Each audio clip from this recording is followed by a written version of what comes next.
फा को जब मालूम पड़ता है कि घर में कोई नहीं है तब उसे अच्छा मौका मिल जाता है घर में अपने हाथ की सफाई दिखाने के लिए। वो हर जगह तलाश कर रही थी कि शायद कोई सबूत मिल जाए, लेकिन गन के अलावा उसे कुछ भी नहीं दिखाई देता है। पैच वहाँ पर आता है। फा नाटक करने लगती है कि मानो वो गलती से यहाँ पर आ गई थी। पैच भी फा की बातों को लाइटली ही लेता है। आगे फा काफ़ी परेशान थी, तभी उसके पास दाऊ का कॉल आ जाता है जो उसे मिलने के लिए कह रही होती है, लेकिन फा दाऊ से नहीं मिल सकती थी। इसी वजह से बहाना बनाकर कॉल कट कर देती है, लेकिन जबकि दाऊ उससे मिलना चाह रही थी।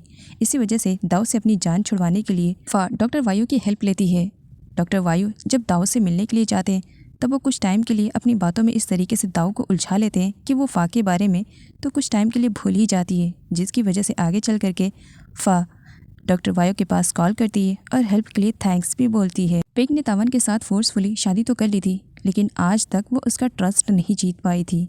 आज भी वो पिंक से नफरत ही करता था, क्योंकि इस जबरदस्ती की शादी में वो बंधना नहीं चाह रहा था। पिंक ने उसे जबरदस्ती बांध दिया था। पैच फा के रूम के डोर पर कान लगाए खड़ा था, तभी पीछे से उसके बड़े भाई की एंट्री हो जाती है। पैच ने अभी तक अपने बड़े भाई को ये नहीं बताया था कि वो दोनों अलग रूम में रहते हैं। इसी वजह से उसे ना चाहते हुए भी फा के रूम के अंदर आना पड़ता है और फा को समझाते हुए बताना पड़ता है कि उसके बड़े भाई बाहर है तो वो कुछ टाइम के लिए उसे अंदर ही झेल ले। और साथ ही यहाँ पर पैच फा को डरा भी देता है कि उसके बड़े भाई की गर्लफ्रेंड को किसी ने छीनने की कोशिश की थी तो उन्होंने उसकी जान ले ली थी।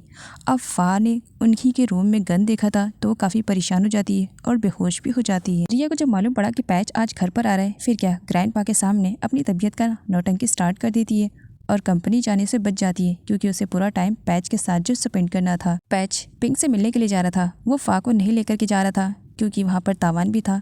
इसी वजह से गुड बाय कहते हुए उसे फोर्सफुली किस भी करता है। फा पैच को खुद से दूर करती है और पैच जब वहाँ से चला जाता है तब वो खुद ही ब्लश कर रही थी और फिर खुद ही को समझाती है कि वो पैच के बारे में नहीं सोच सकती, उसे अपने मिशन पर काम करना है।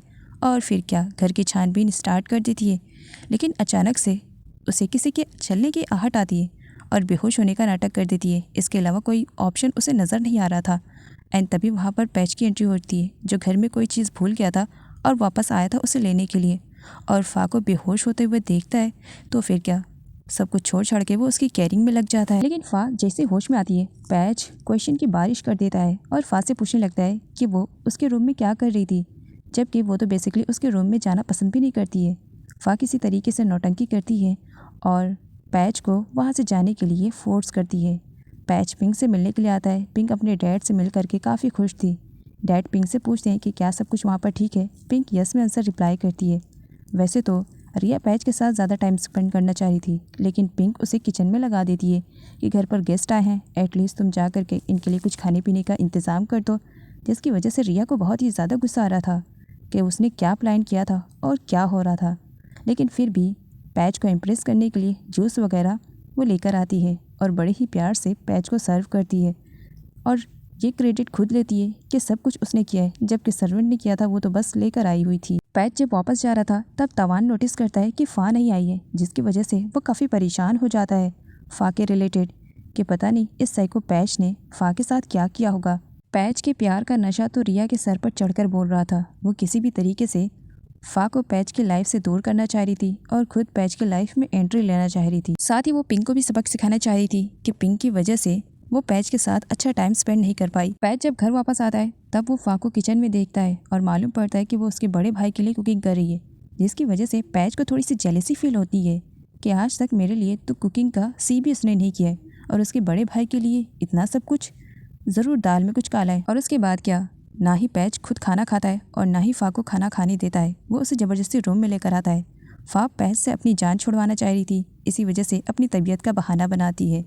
इधर पिंक की कंडीशन जब भी ख़राब हुआ करती थी तो घर वालों में से किसी को भी परवाह नहीं थी। अगर किसी को उसकी परवाह थी तो वो थी ओंग की मॉम, जो हर वक्त उसकी केयरिंग में लगी रहा करती थी। और पिंक को भी अब ओंग की मॉम कहीं ना कहीं अच्छी लगने लगी थी। डाइनिंग टेबल पर फा को ना पा करके पैच उसके पास आता है उसे बुलाने के लिए, जबकि फा तो डोर ओपन ही नहीं कर रही थी, इस वजह से क्योंकि उसने अपने नकली पेट को कहीं पर रख दिया था और वो भूल गई थी और उसे समझ भी नहीं आ रहा था कि उसने कहाँ रखा है। और अपनी फेक प्रेगनेंसी को छुपाने के लिए किसी तरीके से पिलो का सहारा लेती है और अपने नकली स्टमक को बनाती है। एंड देन उसके बाद वो पैच के सामने आती है और ऊपर से उसे ही पर गुस्सा करने लगती है कि मुझे खाना खाना नहीं है, तुम यहाँ से जाओ। और पैच रूम में ना आ सके, इसी वजह से फा पैच के मुंह पर ही डोर को बंद कर देती है तभी वहाँ पर पैच के बड़े भाई आते हैं, जो पैच को समझाते हुए कहते हैं कि जब तुम्हारी भाभी प्रेग्नेंट थी, पिंक जब उनके पेट में थी, तो इस तरीके से वो भी रिएक्ट करती थी, क्योंकि इस कंडीशन में ऐसी नॉर्मल बात है, कुछ टाइम के बाद सब कुछ ठीक हो जाएगा।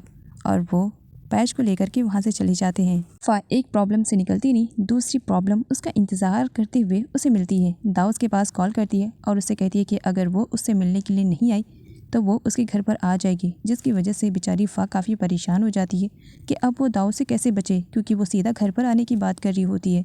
फ़ा भी परेशान थी, तभी उससे मिलने के लिए तवान आता है।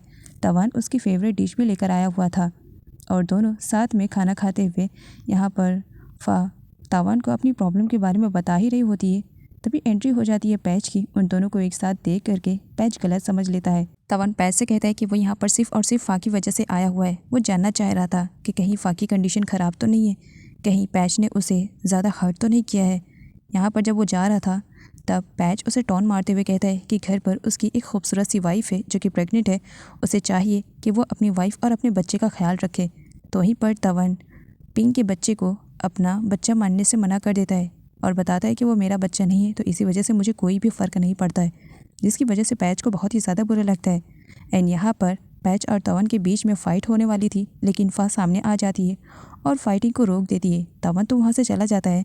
अब पैच यहाँ पर फ़ा के ऊपर भारी पड़ जाता है कि आखिर मैंने तुम्हें मना किया था तवान से मिलने के लिए, तो तुम्हें क्या ज़रूरत है उससे मिलने के लिए। इन सब से बचने के लिए फ़ा के दिमाग में एक आइडिया आता है और वो सडनली बेहोश होने का नाटक करने लगती है।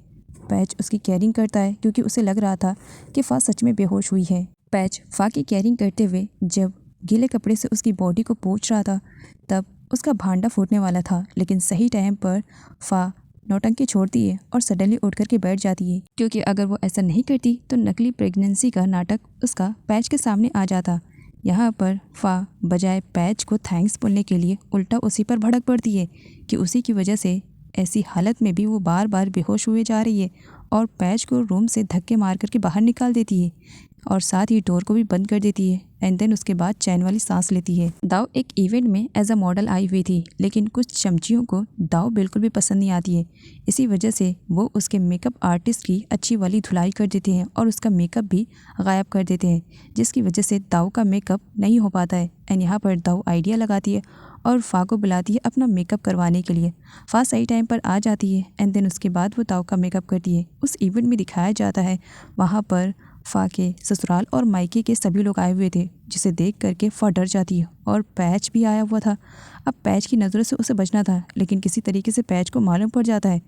वो छानबीन करता है, लेकिन फ़ा छुपी हुई थी। वो तवान को फ़ौरन कॉल करके अपने पास बुलाती है और उससे हेल्प की डिमांड करती है कि किसी भी तरीके से वो बस इस इवेंट से जाना चाह रही है। एंड देन उसके बाद अपना भद्दा सा मेकअप करती है और वहाँ से किसी तरीके से नज़रें चुरा करके सबसे भागने वाली थी, लेकिन तवान जब उसका भद्दा मेकअप देखता है तो बहुत ही ज़्यादा हंसता है। दाऊ को रैंप वॉक करते हुए देख करके फ़ा और तवान काफ़ी खुश होते हैं, क्योंकि दाऊ सच में बहुत ही ज़्यादा प्रेटी लग रही थी। फ़ा कुछ टाइम के लिए भूल जाती है, लेकिन सही टाइम पर पैच को देख लेती है, जिसकी वजह से वो पैच की नज़रों से बच करके उस इवेंट से भागने में कामयाब हो जाती है। जब यहाँ पर तवान अपनी सिस्टर दाऊ को देखता है तब उसके पास जाता है फ्लावर लेकर के और उससे सॉरी भी कह रहा था। एंड पिंक को नहीं मालूम है कि इन दोनों का रिलेशनशिप क्या है, तो उसे लग रहा था कि तवान हर लड़की पर इसी तरीके से मुंह मारते फिर रहा है। फ़ा किसी तरीके से घर पहुंचती है, लेकिन तब तक पैच ने उसका सारा भांडा फोड़ दिया था, क्योंकि पैच उसके रूम में पहले से ही आ चुका था और नकली स्टमक के बारे में भी उसे मालूम पड़ जाता है। और फ़ा ने यहाँ पर नकली प्रेगनेंसी का नाटक किया था, इसकी भी बारे में पैच को मालूम पड़ जाता है, जिसकी वजह से पैच का पारा तो चढ़ा हुआ था और फ़ा पर पूरा फ्रस्ट्रेशन निकाल रहा था। फ़ा खुद को प्रोटेक्ट करते हुए इलेक्ट्रिक वाला सामान निकालती है और पैच को धमका रही होती है, लेकिन अचानक से ये धमकी उसी पर ही उल्टी पड़ जाती है और शॉक लगने की वजह से वो बेहोश हो जाती है। होश में आती है तो खुद को बाथटब में पाती है और पैच ने उसके हाथों में अच्छी वाली हथकड़ियाँ भी पहना दी थी ताकि वो भाग न सके। पैच फ़ा से कहता है अब उसकी नौटंकी पकड़ी गई है तो वो सच्चाई उगल दे, लेकिन फ़ा उसे सच्चाई नहीं बताती है कि वो यहाँ पर क्यों आई है। वो रिक्वेस्ट करती है कि वो उसे यहाँ से जाने दे, लेकिन पैच उसे जाने नहीं देता है और उससे कहता है कि उसने उसके घर वालों को बहुत बुरी तरीके से हर्ट किया है। अब वो अपनी फेक प्रेगनेंसी का नाटक इसी तरीके से करेगी। वो अपने घर वालों का दिल नहीं तोड़ना चाह रहा है और फ़ा को ये बात माननी ही पड़ती है। फ़ा ने यूँ ही पैच की बातों को एक्सेप्ट नहीं किया है। पैश ने दाऊ के भी बारे में पता लगा लिया है कि वो फ़ा की सिस्टर है और उसने दाऊ के बारे में ही धमकी दी है फ़ा को। और अपनी सिस्टर को प्रोटेक्ट करने के लिए फ़ा को अब पैच के साथ ही रहना पड़ेगा और प्रेगनेंसी का नाटक भी करना पड़ेगा। मामला ठंडा होने के बाद फ़ा तवन के पास कॉल करती है और उसे बताती है कि पैच को उसकी फ़ेक प्रेगनेंसी के बारे में मालूम पड़ गया है, लेकिन अभी वो ये नहीं जानता है कि तवन और फ़ा का रिलेशनशिप क्या है। तवन काफ़ी परेशान हो रहा था फ़ा को लेकर के, लेकिन फ़ा का कहना था वो सब कुछ ठीक कर लेगी। दाऊ का कॉल आता है और उसे यहाँ पर मालूम पड़ता है कि पैच की कंपनी के साथ दाऊ ने कॉन्ट्रैक्ट कर लिया है, जिसकी वजह से अब फ़ा और भी ज़्यादा डर जाती है। दाऊ को लेकर के फ़ा इतनी ज़्यादा पॉजिटिव है कि दाऊ के बारे में सोचते ही उसकी तबीयत काफ़ी ख़राब हो जाती है। एंड यहाँ पर पैच को रियलाइज़ होता है कि उसने फ़ा को कुछ ज़्यादा ही धमकी दे दी।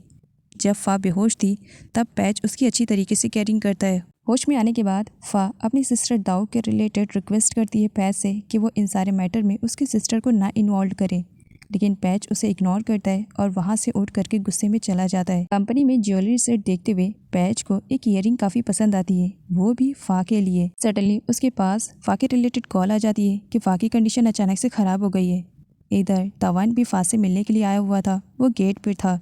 पैच भी वहाँ पर आ जाता है और तवन को देख करके वो आउट ऑफ कंट्रोल हो जाता है और यहाँ पर तवन और पैच के बीच में फाइटिंग भी होती है। पैच तवन को घर पर ना आने के लिए वार्न कर देता है।